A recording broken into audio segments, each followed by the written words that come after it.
How's it going, everybody? Rob here at etrailer.com, and today we're going to be taking a look at the CURT Class 3 Custom Fit Trailer Hitch Receiver on our 2020 Jeep Compass. Now here's what our hitch is going to look like once we have it installed. It has a really clean, almost factory appearance, because as you can see, almost all the hitch is going to be completely hidden except for the receiver tube. Now it's really nice, not only because it's not going to take away from the aesthetics of our Jeep, but it helps out quite a bit with ground clearance. We don't have a cross tube that's spanning from side to side below the bumper, reducing that amount. Again, we're only going to see that receiver tube sticking out, and if you look from the side, it's just a little bit in, so we're not going to have to worry about hitting our leg when we're walking behind our Compass. Now it is a Class 3. So we're going to get that 2-inch by 2-inch receiver tube opening, and it's really going to open up the doors to a lot of different accessories we can use. Obviously it is a trailer hitch. People automatically think towing a trailer, and you can obviously put a ball mount in there, tow a trailer, no problem. But at the same time, if we want to hit the trails with some friends, we could put a bike rack in here, carry some bikes with us, or maybe we need to go on a road trip. We need to make as much room on the inside as humanly possible. Let's put a cargo carrier back here, load up that way we have more room on the inside. But regardless of how you're going to be using your hitch, all of the accessories are going to mount to the hitch pin hole here on the side. And the hitch is going to accept a standard 5/8 pin and clip. Now these are not going to come with the hitch, but you can find them here at etrailer.com, along with some locking devices to make sure your accessories are secure, and anti-rattle devices to cut down that annoying rattling sound coming from the back of the receiver tube. Now if you are going to be towing, maybe you go to the hardware store, pick up some lumber, or maybe you're just using your trailer for fun, going down to the lake, have a jet ski or something, got to hook up your safety chains. And here we have a loop style. It's going to be welded to the bottom of the receiver tube. And you can see there's a good amount of room. So even if you have some normal size, what I consider normal size hooks, there's plenty of room to get those hooked on and take them off, not having to worry about hitting the bottom of your Jeep, interfering. And the same thing goes for those oversized hooks. I actually got room to put both of them on there, still have room to get them off, and we're nowhere near touching the bottom of our Jeep, and the hitch pin hole is slightly offset, so we have a lot of room to get everything hooked up. Now, weight capacity is a pretty big thing when it comes to hitches, especially if you have something particular in mind you want to do it. You want to make sure the hitch is going to be up to the task that you put it to. Well, our hitch is going to have a 600-pound tongue weight. It's going to be the maximum downward force at the end of the receiver tube. To put that in perspective, you're going to be able to carry 4, 5, maybe even 6 bikes on the back of here and really maximize the carrying capacity of those large cargo carriers. Now the hitch is also going to have a 4,000-pound gross trailer weight rating. That's how much the hitch can pull, but that does include the trailer and everything we have loaded on it. And again, those are the ratings for the hitch, so I do urge you to check your Compass's owner's manual because we don't want to exceed the manufacturer's rating. I'd like to give you a few measurements. These are going to help you when you're looking at accessories for your new hitch. From the center of the hitch pin hole to the outermost edge of the bumper, it's going to be right about 4.5 inches. Now that measurement comes in handy when you're looking at folding accessories to make sure you have enough room to put them in the upright stored position and not make contact with the rear bumper. Now from the ground to the inside top edge of the receiver tube opening, it's right about 14 inches. Now at that height, I would recommend a bike rack or a cargo carrier that has a raised shank. That way we get a little bit more ground clearance out of it and there's less worry of bottoming out. But that measurement is also going to help you out when you're looking for a ball mount, so you can match it up to find the appropriate rise or drop to match up to your trailer. But now that we've seen what the hitch looks like and gone over some of the features, let's bring it in the shop and go through the installation process together.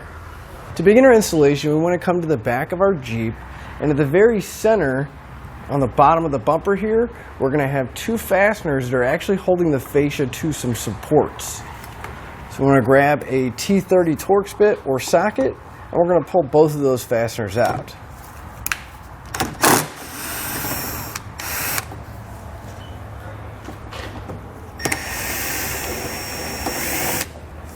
So we need to lower our exhaust down, but we don't want it to come down too far and cause any damage. So I am going to put a support strap up right around the rear axle.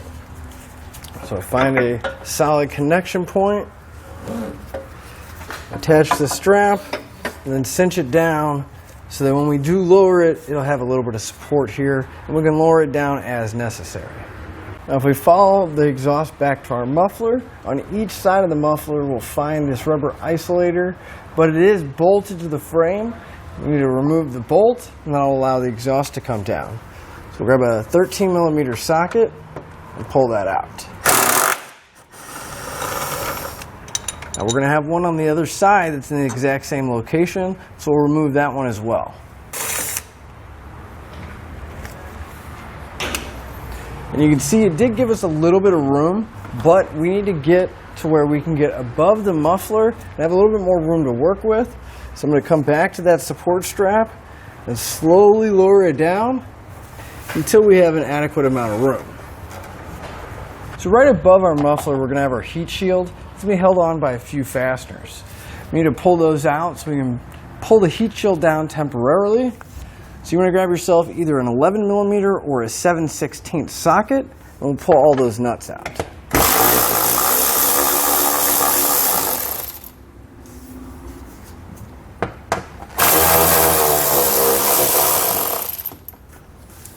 Now, the last one holding it in place is the very back of the vehicle, kind of tucked underneath the fascia there.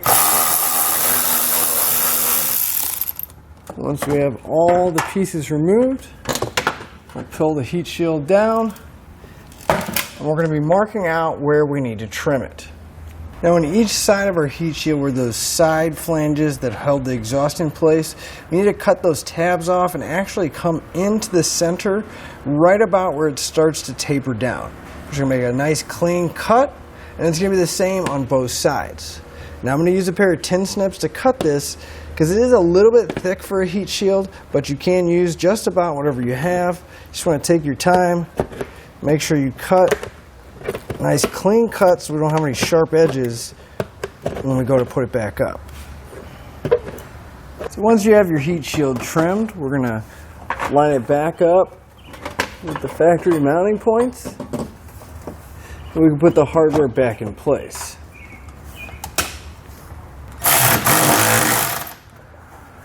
Now if we move to the frame rail, on both sides, on the very bottom, the very back towards the fascia, we'll find this plastic cover or a sticker right covering this hole. We need to pull that out. The easiest way that I found to do it is if you actually take a knife. I'm going to put a couple different slits in it, and I'll come back with a screwdriver, put it inside the sticker, and then just kind of use that to pry against the sticker until I get a section of it to come loose, and then we can pull it off. Now again, we're going to have that same sticker on the passenger side frame rail, so we need to remove that. But also on the outside of the frame rail, on the side, there's going to be two more that we need to pull out as well. Now that furthest rear hole at the bottom of the frame is going to be one of our attachment points and the access hole to get the hardware in the other two holes on the side of the frame. So we'll have a total of 3 attachment points on each side.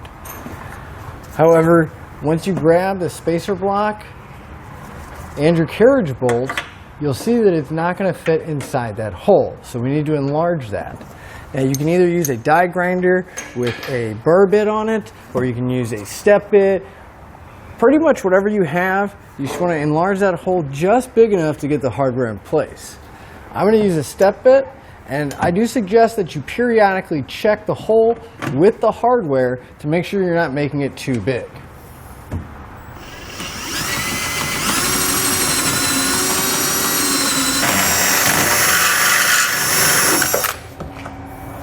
Now that we can get our hardware in place, I don't like leaving exposed metal, especially on the frame, so I'm going to take some spray paint. I'm going to spray over where I drilled, hopefully preventing any kind of rust or corrosion from building up. We're going to let that paint dry and move over to the passenger side, and we're going to enlarge the hole over there as well. To help us get our hardware in place, we're going to use our pull wires. We'll take the coiled end. I like to start at the furthest hole from the access hole. Now you want to be careful, but you may have to reach in to where we drilled, kind of help guide that coiled end out. Again, be careful, watch your fingers. But we want to make sure that the tail end and the coiled end are both sticking out of the frame at this point. I'm going to slide a square hole spacer block over our pull wire. We're going to push it into the frame.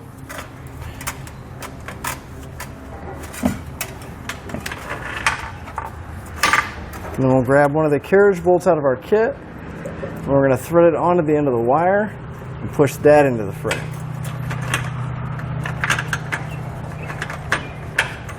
It's a little bit of a tight fit, but we know that it fits. Just got to get the angle right.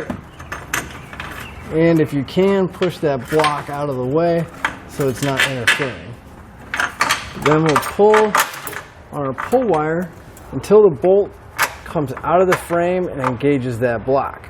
Now I want to leave the pull wire attached and just push the bolt so it's right on the inside of the frame. And we're going to repeat that process for the other hole on the side of the frame. Now the furthest rear mounting location that we've been using as an access hole is going to be a little bit different of how we get our hardware in place. We're still going to take our pull wire, except this time before we put it in the frame, we're going to slide our spacer block over the coiled end and then thread our carriage bolt onto the end of the wire.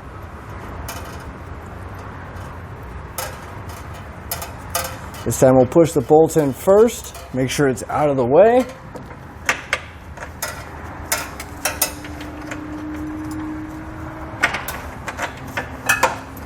Push it back towards the back of the frame, push the block in, and kind of want to work that wire back and forth so we can get our bolt to drop through. Again, I'm going to leave all my pull wires attached on this side, move over to the passenger side, and repeat that entire process. And before we can get our hitch in place, we are going to have to notch out our fascia because most of the hitch is going to be hidden behind it, but we have to have room for the receiver tube to stick out. And if you haven't noticed, the compass has a very steep, gradual curve to the bottom of the fascia here.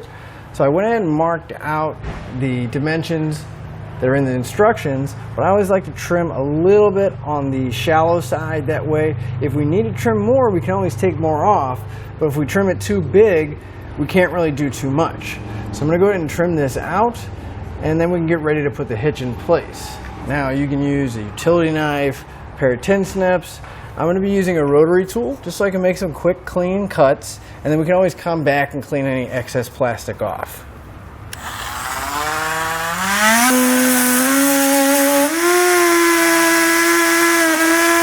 You can see we just notched it out. We can always come back with a file, clean up the edges, and get rid of the excess plastic. Now on our exhaust hanger, you'll remember that this is bolted on the bottom of the frame, but these tabs are actually going to be on the outside of the frame, so they're going to be in the way of our hitch. Now we have a few different options of what we can do. We can either bend these tabs so they'll be flat so that we can put our hitch up and then put our exhaust up, or we can just cut this entire tab off because really it doesn't serve a whole lot of purpose if it's bolted on the bottom of the frame. So I'm going to go ahead and cut these tabs. I'm just going to be using my rotary tool, just cut those off till it's flush with the end of the bracket.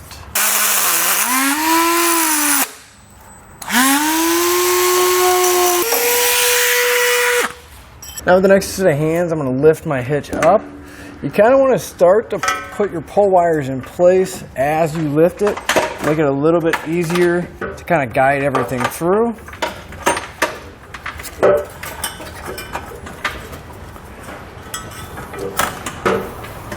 And once we have the pull wires in place, we want to go over the muffler, and we're going to have to pull out on the fascia so we can get the cross tube behind it. Kind of rotate the hitch.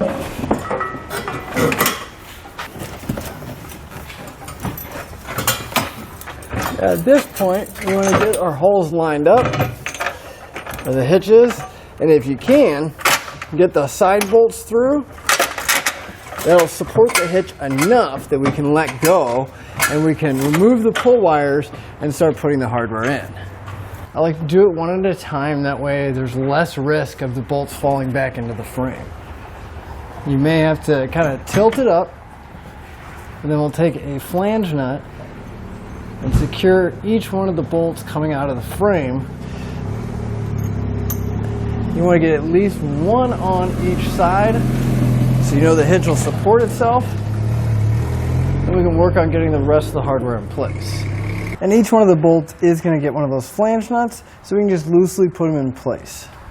And once you have all your hardware loosely in place, you want to double check that the hole for the exhaust hanger is still accessible because the hitch holes are slotted, so there's a little bit of play. You want to make sure you can still put it back in. Then we'll grab a 3/4 inch socket. You can also use a 19 millimeter, but we'll tighten up all the 1/2 inch flange nuts.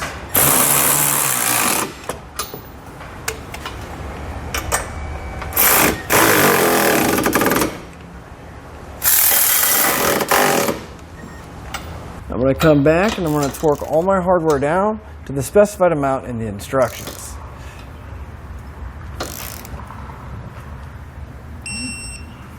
We'll go back and repeat that for all the remaining hardware.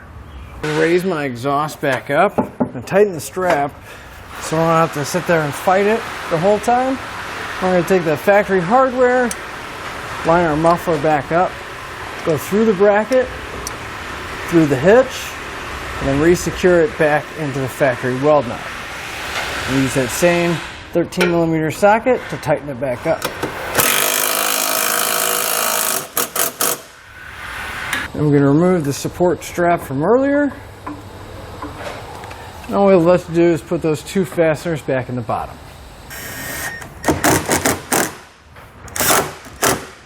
Once you have that last screw in place, that'll finish up your installation and your look at the CURT Class 3 Custom Fit Trailer Hitch Receiver on our 2020 Jeep Compass.